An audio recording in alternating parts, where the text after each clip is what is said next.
Ora, então, muito bom dia, irmãos, e mais uma vez é um prazer estar no vosso meio e por isso também quero agradecer o privilégio de estar com vocês nesta manhã.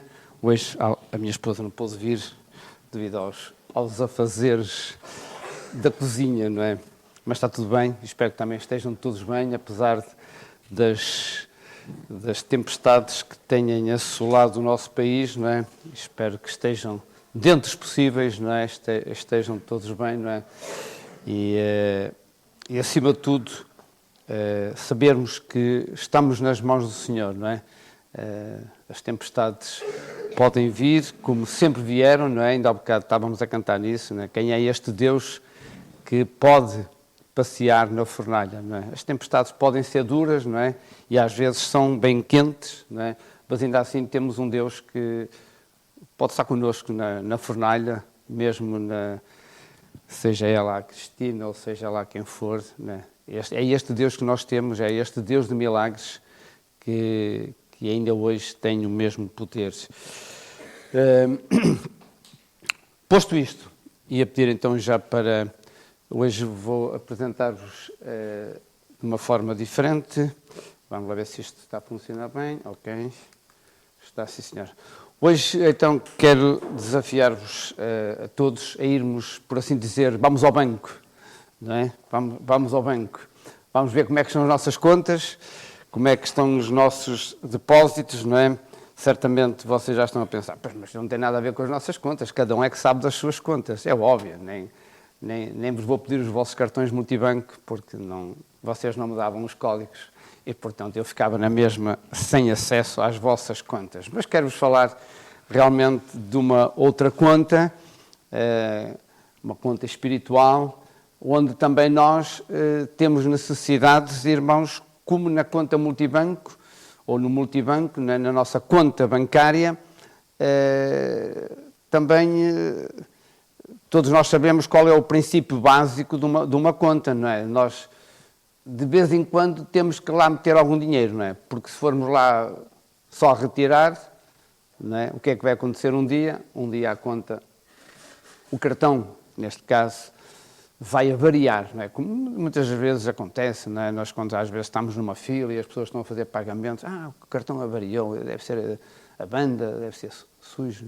Pronto, ok, a gente compreende, não sabemos o que é que se passa na conta, mas provavelmente é mesmo isso, é a avaria do cartão ou a avaria dos números, não é? Já não há dinheiro na conta, não é? Portanto, é preciso pormos algum dinheiro de vez em quando para que possamos também de vez em quando ir lá retirar. E nesta conta que vamos falar, também é uma conta espiritual e, portanto, a nossa conta, não sei como é que está a vossa conta. Vocês, esta manhã, aqui o desafio que vos faço é analisarem como é que está a vossa conta, como é que está o saldo da vossa conta. O que é que têm depositado na vossa conta? Se não está a zero, então há necessidade de fazer algum depósito, não é? Porque se não fazem depósitos, também depois não podem ir lá buscar. Então, vamos ler um versículo em 2 Timóteo 1,12 e aconselho-vos a ler, a abrir, aqueles que tiverem as vossas Bíblias, aconselho-vos a abrir as vossas Bíblias. É sempre bom manusearmos a palavra de Deus, o livro. Eu gosto muito dos livros, continuo a gostar dos livros. O digital é importante, mas eu gosto de sentir o livro, não é? Porque senão depois acontece como estes casos que às vezes nós ouvimos, não é? O mesmo há que está a reunir-se connosco há algum tempo e eu tenho notado que ela tem muita dificuldade em procurar passagens bíblicas, não é? Porque nós gostamos de procurar as passagens na Bíblia e depois ela um dia disse-me, sabe, irmão, lá na igreja onde eu estava era tudo projetado. Portanto, e as pessoas ficam assim de braços cruzados, não é? Portanto, pois é, e qualquer dia até se faz as mensagens, faz as orações projetadas, não é? E, portanto, deixa de haver vida espiritual. Portanto, e tive até outro testemunho de outro irmão que disse: nós tivemos que voltar aos livros, não é? Porque realmente as pessoas estavam-se a habituar a ver tudo projetado, era tudo projetado, já não levam inário, já não levam Bíblia, vão de mão nos bolsos, portanto, chegam a ler, pronto, tem que haver aqui um equilíbrio, não é? E daí eu continuar a gostar de usar o livro, ok, podemos usar as técnicas, mas com algum equilíbrio. Então, o versículo 12 da segunda carta, 1 Timóteo, diz-nos: por cuja causa padeço também, mas não me envergonho, porque eu sei em quem tenho crido e estou certo de que é poderoso para guardar o meu depósito até àquele dia. Portanto, sem dúvida que a ênfase deste texto, como é óbvio, está na afirmação pessoal do apóstolo Paulo, que diz: eu sei em quem tenho crido. Eu sei. Nós podemos pensar, mas Paulo estava aqui a querer dizer o quê? Era, eu sei, por causa do meu conhecimento, ou é a pessoa em quem eu creio é que vale a pena, por isso, eu estar seguro? É por causa disso? Ou é por causa do meu conhecimento?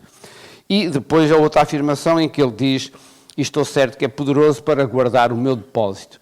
Portanto, cá está a nossa ida ao banco e o testemunho do apóstolo, em que diz: eu sei que ele é poderoso para guardar o meu depósito. Portanto, Paulo era alguém que, naturalmente, fazia depósitos na conta que Deus lhe tinha dado, que ele abriu essa conta.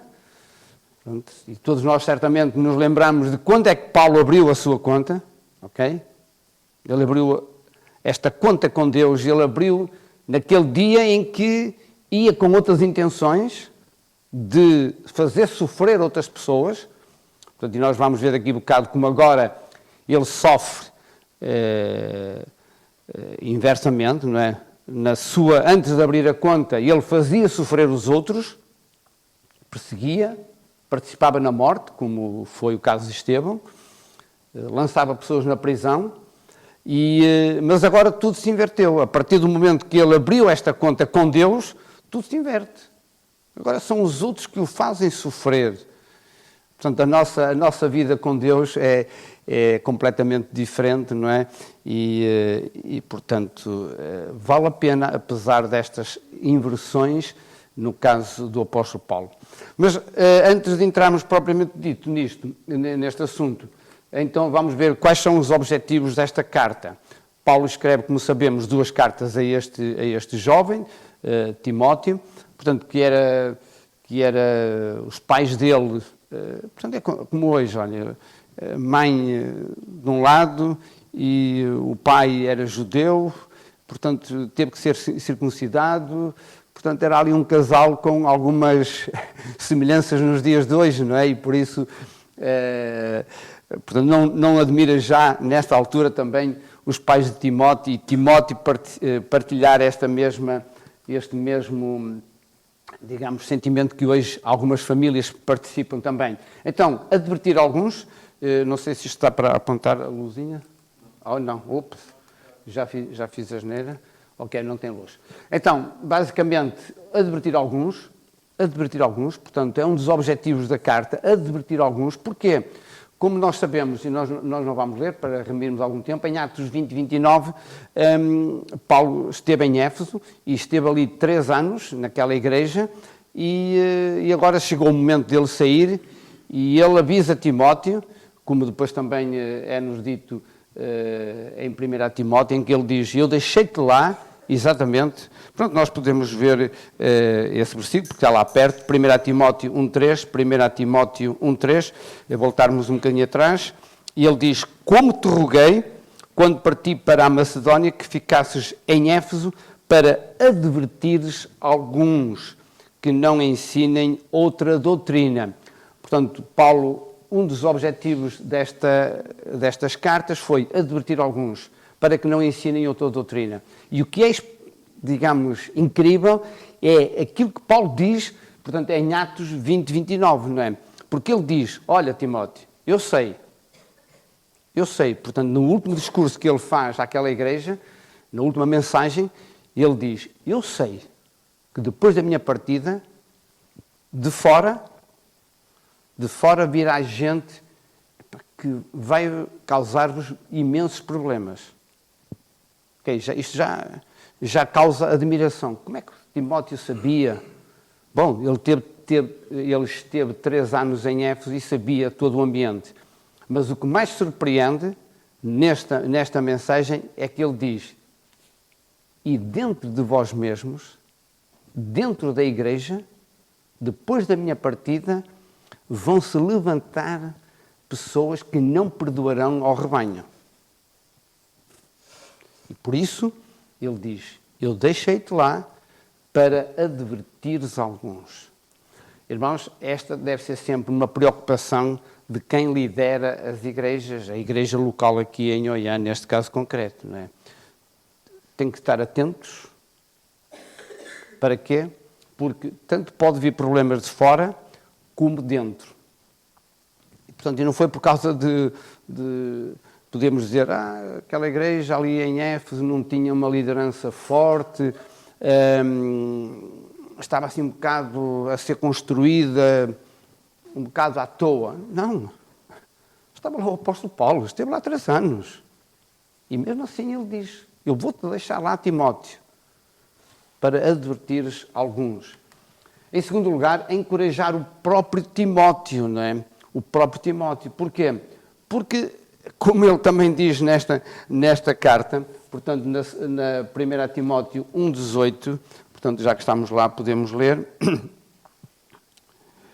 Este mandamento te dou, meu filho Timóteo, que segundo as profecias que houve acerca de ti, milites por elas boa milícia. Portanto, estava ali a encorajar, e se quiserem um bocadinho mais à frente, na segunda epístola, ou na segunda carta, por cujo motivo te lembres que despertes o dom de Deus que existe em ti pela imposição das minhas mãos. Portanto, Paulo tinha este objetivo de encorajar o próprio Timóteo. Portanto, e esta deve ser também uma responsabilidade dos líderes aqui, neste caso concreto, de encorajar os outros para quê? Para que realmente o dom que receberam da parte do Senhor seja utilizado para a edificação da igreja. Só chamo aqui uma pequena atenção para este pormenor, que lá está, é um pormenor doutrinário, e ele no ponto anterior tinha dito para que não ensinem outra doutrina, e às vezes o que nós vemos, muitas das vezes por aí, é como aqui Paulo diz, e lembra a Timóteo, versículo 6, por cujo motivo te lembro que despertes o dom que existe em ti pela imposição das minhas mãos. E vemos por vezes, irmãos, claro que eu respeito quem pensa de uma forma diferente, e não podia ser de outra forma, mas a gente mesmo respeitando não quer dizer que concorde, não é? Portanto, nós podemos respeitar, ok, mas não concordar. Tolerar, ok, sim senhor, mas não é isso que eu vejo. E aqui, mais este aspecto também é este, a imposição de mãos. Né? Vemos muitas das vezes pessoas a imporem as mãos, okay? Como foi, portanto, que Paulo impôs as mãos a Timóteo. Então, se querem impor as mãos e usar digamos, este uso, então vamos ver quando é que Paulo impôs as mãos, ok? E vamos ver tudo. E o que é que mais acrescenta? Paulo circuncidou Timóteo. Exatamente. Portanto, o Timóteo, lá está, devido a esta situação dos pais, um deles ser gentio, outro judeu, para que realmente naquela altura, portanto, é facto que Paulo escreve isto mais tarde, mas quando está a referir àquilo que aconteceu anos antes, Paulo diz, mas olha, desperta o dom que te foi dado por imposição das minhas mãos, mas olha, está lá em Atos, que também Timóteo foi circuncidado. E era bom que quem usa a imposição das mãos nos dias de hoje, então também que se sujeitasse ao resto. Não é só aquilo que faz, que parece bonito e que dá jeito, não é? Então que faça o resto. se querem cumprir, se querem obedecer a alguns requisitos da lei, então, como diz Tiago, então não se esqueçam do resto da lei. E neste caso era necessário também a circuncisão, coisa que hoje ninguém se quer sujeitar, não é? Em terceiro lugar, saber andar na casa de Deus. Outro objetivo era saber andar na casa de Deus. E naturalmente, irmãos, todos nós aqui pensamos que a tendência é a saber andar na casa de Deus, não é? Também não vamos ler, apenas ficam ali as referências, portanto, mas podemos ver ali, só para termos uma ideia também, no capítulo 1 Timóteo 3,15, 1 Timóteo 3,15 é a passagem, mas 1 Timóteo, mas se tardar para que saibas como convém andar na casa de Deus. Ok, mas neste mesmo capítulo, capítulo 3 de 1 Timóteo, nós lemos, capítulo 3 e versículo 5, porque se alguém não sabe governar a sua própria casa, ok? Governar a sua própria casa, e vejam o versículo 12 deste mesmo capítulo, os diáconos sejam maridos de uma só mulher e governem bem a seus filhos e suas próprias casas. Portanto, naturalmente que aqui, só para termos uma ideia assim mais geral, saber andar na casa de Deus não é saber aqui andar, não é? Tem que saber andar, como é que entra-se por ali, senta-se, sei o quê, tem que se curvar. Não é isto que está em causa, porque juntando os outros versículos em que nós temos também a mesma expressão, a casa, o que é que nós temos aqui? Temos aqui um conjunto de instruções que Paulo dá a Timóteo para diversas digamos, áreas. E ele diz, se alguém não sabe governar a sua própria casa, não é governar a casa, não é ter as paredes direitas, não é ver se as torneiras estão fechadas, com certeza, mas é em casa, aqueles que são responsáveis, o marido e a esposa, devem saber, devem ter um conjunto de ensino que, como ele depois diz aqui, em relação aos filhos, etc, etc, para que tudo corrobore bem, não é? Os diáconos. E depois na igreja. Na igreja, se as famílias não tiverem, se não forem bem dirigidas, acham que na casa de Deus, aqui neste espaço, vão andar bem? Se os anciãos na sua própria casa não governam bem na sua própria casa, não sabem andar bem na sua própria casa, acham que vão andar bem aqui? Portanto, aquilo que Paulo está a dizer a Timóteo, olha, tudo isto para que depois, quando vocês se reúnem, tudo corrobore, tudo funcione bem. E é este conjunto de ensino que Paulo está aqui a dar. Finalmente, um outro ponto é, Paulo escreve estas cartas para alertar para alguns avisos acerca dos últimos tempos. Não é? E das 19 características, salienta-se esta: os homens amantes de si mesmos e mais amigos dos deleites do que amigos de Deus. Já nesta altura, quando Paulo escreve estas 19 características e avisa ao Timóteo, atenção, nos últimos tempos, e agora nós podemos dizer, mas Timóteo não viveu os últimos tempos. Não viveu. Nós estamos a viver os últimos tempos. Porque estes tempos não estão confinados ao tempo de Timóteo. Este é o tempo chamado os últimos tempos. E estas características estão-se a salientar, a evidenciar cada vez mais, e em particular estas. Os homens, o ser humano, amante de si próprio, olhando para o seu umbigo, para si próprio, para si mesmo, e mais amigos dos deleites do que amigos de Deus, não é? Pronto, ok, estes dias é um bocadinho diferente, não é?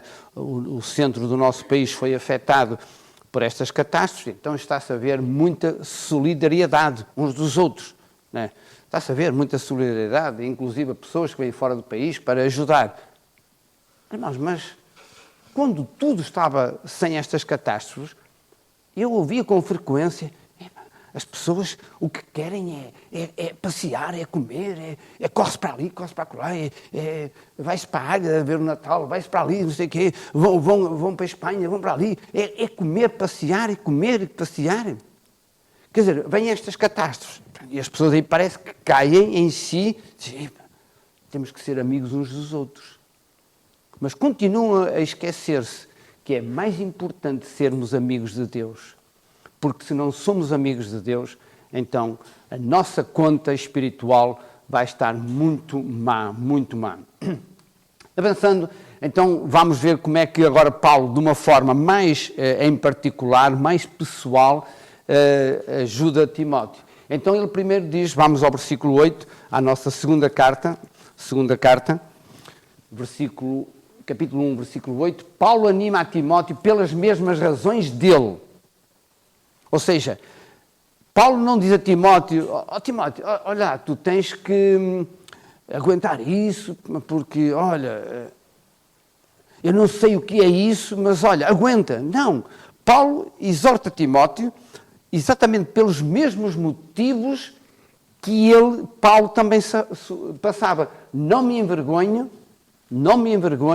e olha, esta nova vida, muitas das vezes na nossa conta vão aparecer as aflições, vão aparecer tribulações, etc, etc. Por isso é que ele diz no capítulo 1 a Timóteo, capítulo 1, versículo 8, não te envergonhes do testemunho de Nosso Senhor, nem de mim mesmo, nem de mim que sou prisioneiro seu, antes participa das aflições do Evangelho segundo o poder de Deus. Não me envergonho, não te envergonhes, participa também das aflições. O sofrimento que Paulo causou antes da sua conversão certamente o envergonhava.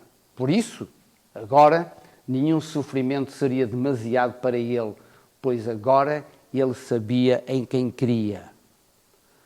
Portanto, duas situações bem diferentes de sofrimento.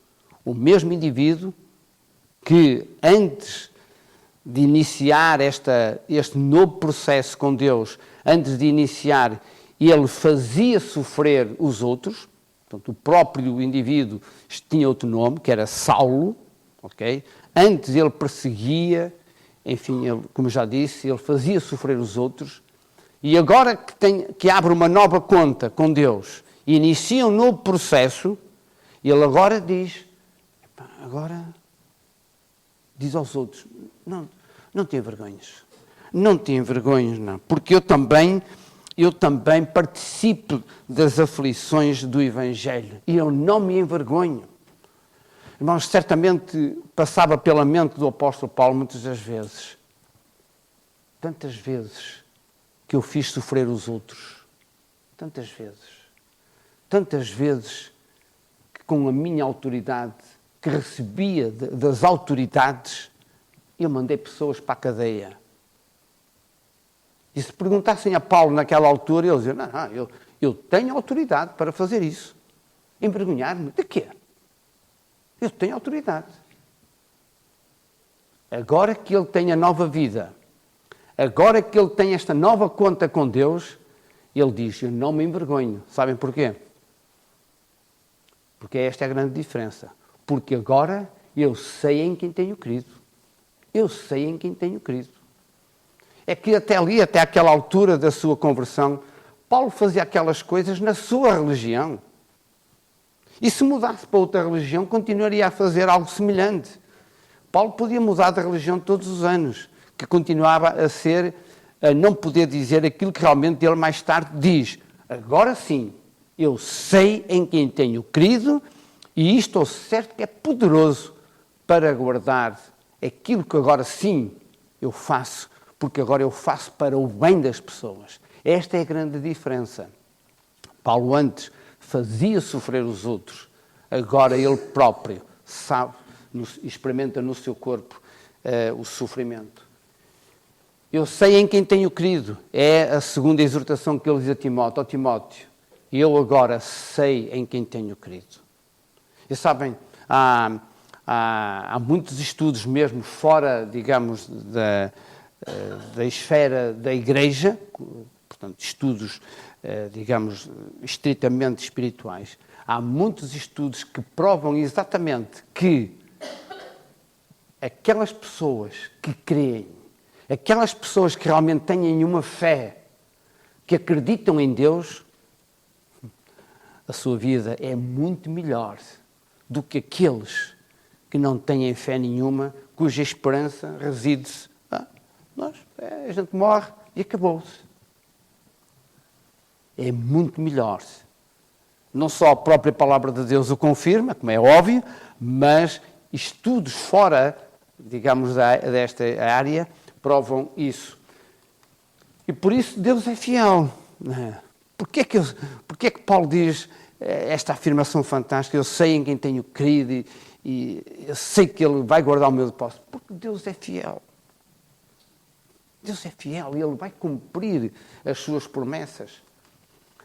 2 Timóteo 4,17, Paulo está preso nesta altura que escreve esta carta. E o que é que ele diz? 2 Timóteo 4,17, mas o Senhor assistiu-me. O Senhor assistiu-me. E o Senhor, diz o versículo 18, e o Senhor me livrará de toda a má obra. Reparem, enquanto que ele antes, mesmo com intenções erradas, ele perseguia os outros, agora ele diz, o Senhor assistiu-me e o Senhor me livrará de toda a má obra. E nós podemos dizer, então, mas quê? Mas a vida dele não estava a ter dificuldades? É claro que estava. Mas este sofrimento, estas provações que Paulo, sofria agora, eram depósitos que ele estava a fazer a cada dia na sua conta. E por isso Paulo diz, eu sei que o Senhor vai guardar o meu depósito. Isto que eu agora estou a sofrer, o Senhor está a acrescentar na minha conta. E a conta do apóstolo Paulo crescia a cada dia, pela maneira como ele vivia cada dia. Hebreus 10:17 nos fala de que o Senhor jamais se vai lembrar dos nossos pecados. Isto é algo fantástico, não é? Algo fantástico. Quer dizer, quando morre alguém, as pessoas, estou a falar agora em termos gerais, paz à sua alma, que Deus a receba e que tenha em eterno descanso. Assim, estas frases que vocês ouvem. Mas que é isto? Isto só revela não confiança naquilo que são as promessas de Deus. Não é? Porque, à luz da palavra de Deus, sair deste mundo, imediatamente estamos com Cristo. Não é que Ele tenha paz. Não. O crente está em paz. A pessoa que realmente confia no Senhor, quando parte, é o que a Bíblia diz. Ausente do corpo, presente.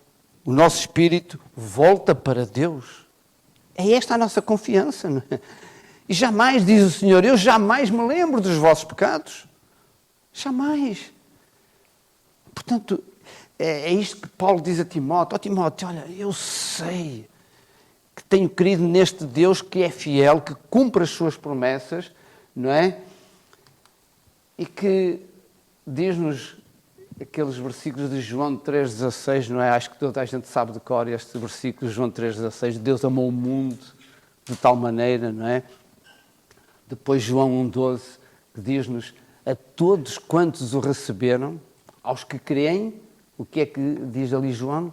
Deus dá-lhes o poder a essas pessoas de se tornarem seus filhos. Certo? Isto é a fidelidade de Deus.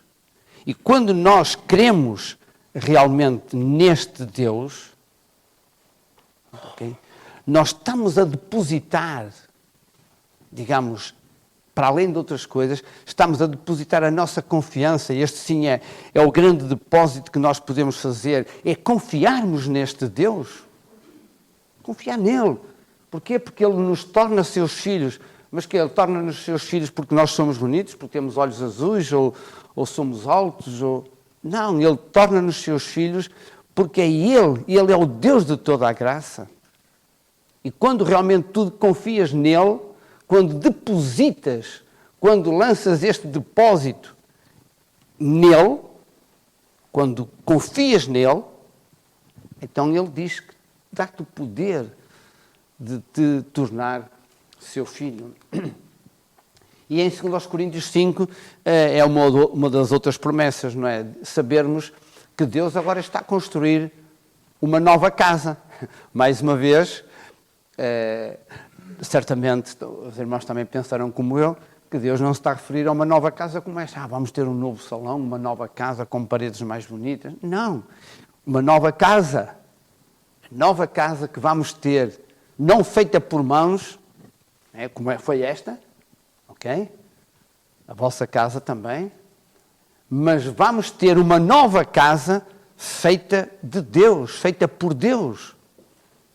Isto é fantástico, saber que Deus um dia vai ressuscitar todos os nossos irmãos, todos os nossos pais, não é, que já partiram, não é? Saber que eles vão ressuscitar independentemente do tempo que já morreram, não é? E que certamente já a terra consumiu o seu corpo, mas saber que vamos ter uma nova casa. E Paulo diz a Timóteo: Timóteo, eu sei que Deus vai fazer isto, Timóteo.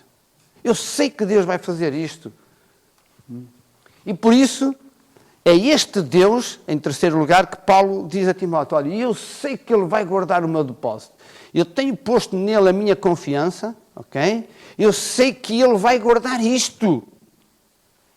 E que um dia eu vou ter esta recompensa por eu ter crido nele. E, portanto, chegamos a um ponto em que também nós temos aqui diferentes depósitos, não é? Não é só nós a depositarmos em Deus, mas também Deus a depositar em nós. E por isso, voltando à nossa passagem de 2 Timóteo 1, nós temos no versículo 14, 2 Timóteo 1, diz então Paulo a Timóteo: guarda o bom depósito. Guarda, agora já não é Paulo a dizer eu sei que Deus, portanto o nosso versículo-chave é eu sei que Deus é poderoso para guardar o meu depósito, ok? O versículo 12 foi o versículo inicial. Eu sei que Deus é poderoso para guardar o meu depósito, mas agora Paulo a Timóteo no versículo 14 diz: guarda o bom depósito pelo Espírito Santo que habita em nós. E andem uma página para trás, 1 Timóteo capítulo 6, versículo 20, ou até eventualmente em algumas Bíblias estarem na mesma página, na minha é diferente, mas 1 Timóteo 6, versículo 20, diz-nos: ó Timóteo, guarda o depósito que te foi confiado, tendo horror aos clamores vãos e profanos e às oposições da falsamente chamada ciência. Ó Timóteo, agora nestes dois versículos a responsabilidade é invertida e é dito: ó Timóteo, guarda o depósito que te foi confiado, guarda o depósito. No versículo inicial nós lemos Paulo a dizer: eu sei que Ele é poderoso para guardar o meu depósito, ok? Tudo aquilo, a partir do momento que Paulo abriu a sua conta com Deus e iniciou uma nova vida, ele diz: eu sei que Deus vai guardar isso. Está lá escrito no seu livro. Abrimos uma conta, nós os dois. Okay. E agora, Paulo lembra a Timóteo: ó Timóteo, mas olha, Deus investiu em ti, deu-te dons, ok? Deu-te dons, guarda isso que te foi dado.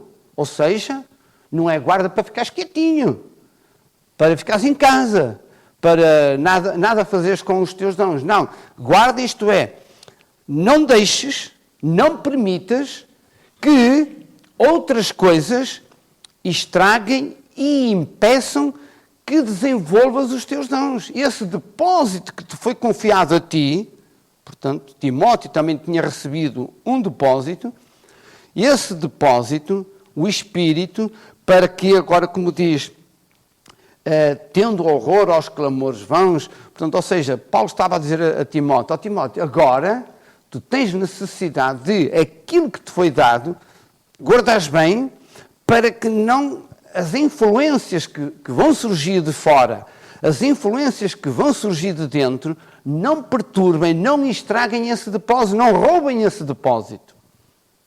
Guarda bem isso. Desenvolve bem esse depósito. Porquê? Porque um dia o Senhor vai pedir contas, não é? E nós podemos ir buscar aquela parábola, aquela figura, não é? Que é verdade que tem a ver com o reino, com as coisas materiais, mas o Senhor, naquela parábola, que deu talentos a vários, depois, passado algum tempo, chamou-os e disse, venham cá, apresentem as vossas contas, como é que estão aí os vossos saldos? O que é que vocês fizeram com os depósitos que eu investi em vocês? O Senhor vai pedir contas. Irmãos, e se ficarmos apenas guardadinhos com aquilo que o Senhor nos deu e nada fizemos com isso, o Senhor não vai dizer, foste um bom servo, foste um bom... Não é isso que Ele vai dizer. Não é? Portanto, temos que ver estes dois aspectos de, o Senhor guarda o nosso depósito, aquilo que nós colocamos lá, mas também agora esta responsabilidade passa para nós também. O versículo 12, por isso, leva-nos para o tribunal de Cristo. O versículo 12, que é o inicial. Portanto, eu sei em quem tenho crido, e estou certo que é poderoso para guardar o meu depósito. O versículo 12, então, leva-nos para o tribunal e, por isso, a pergunta é, o que é que estamos a depositar na nossa conta? O que é que vocês têm depositado? O que é que têm depositado? Têm desenvolvido realmente os talentos? Aquilo que o Senhor vos deu? Porque, conforme vemos ali em 1 aos Coríntios, portanto, há ali aquela situação de alguns, ao apresentar as suas contas, aquilo que fizeram vai ser comparado à madeira ou feno, que vai desaparecer, ou então pode ser comparado ao ouro ou às pedras preciosas. Portanto, é muito importante sabermos o que é que nós estamos a depositar. E por isso, Colossenses 3, também é um versículo bem conhecido de todos nós, Colossenses 3 e Romanos 12. Portanto, Romanos 12 nos diz não nos conformarmos com este mundo, não nos conformarmos com, mas experimentarmos a cada dia fazer a vontade de Deus.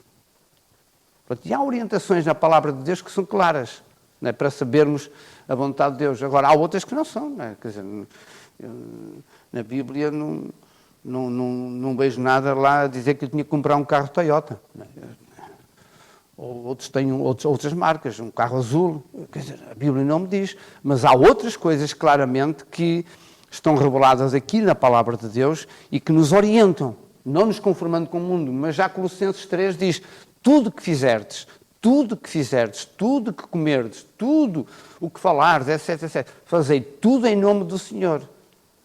Irmãos, porque só assim é que nós podemos estar a acrescentar à nossa conta algo que vai aumentando o seu saldo. Isto são depósitos que nós vamos fazendo. Cada dia que fazemos, cada dia que experimentamos a sua vontade, são depósitos que nós vamos acrescentando. E por isso, termino com as notas finais, naturalmente, que são as duas ideias básicas, que são esta. Neste momento, podes dizer, eu sei em quem tenho crido. Eu sei em quem tenho crido. Podes dizer. Mas deixa-me salientar este aspecto, não é? Se perguntassem a Paulo, antes de abrir esta conta com Deus, Paulo, tu tens a certeza que sabes o que estás a fazer? Certamente Paulo dizia, Saulo, neste caso, Saulo dizia. Só que realmente ele estava bem enganado. Como hoje muitos estão enganados nas suas religiões. Mas estão convencidos que estão certos. Porquê? Porque agora nota-se a diferença do discurso. Agora Paulo diz, eu agora sei em quem tenho crido e estou certo que é poderoso para guardar o meu depósito. Ora, nós quando falamos com os religiosos, eles não sabem nada acerca do seu futuro. Eu espero, eu acho, eu não sei o quê, oxalá que sim, eu não sei, às vezes ouço aquelas figuras assim importantes da nossa sociedade, eu não sei onde está o meu pai, mas onde tu estiveres, ele deve estar contente comigo. Eu não sei onde ele está. Mas isto é um discurso de ignorância, que só quer dizer que estarão no sítio errado. Porque quem está correto como Paulo aqui diz, eu sei em quem tenho crido e sei que é poderoso para guardar o meu depósito até aquele dia. Isto sim, isto é confiança. E é esta confiança, é este crer que Paulo aqui diz.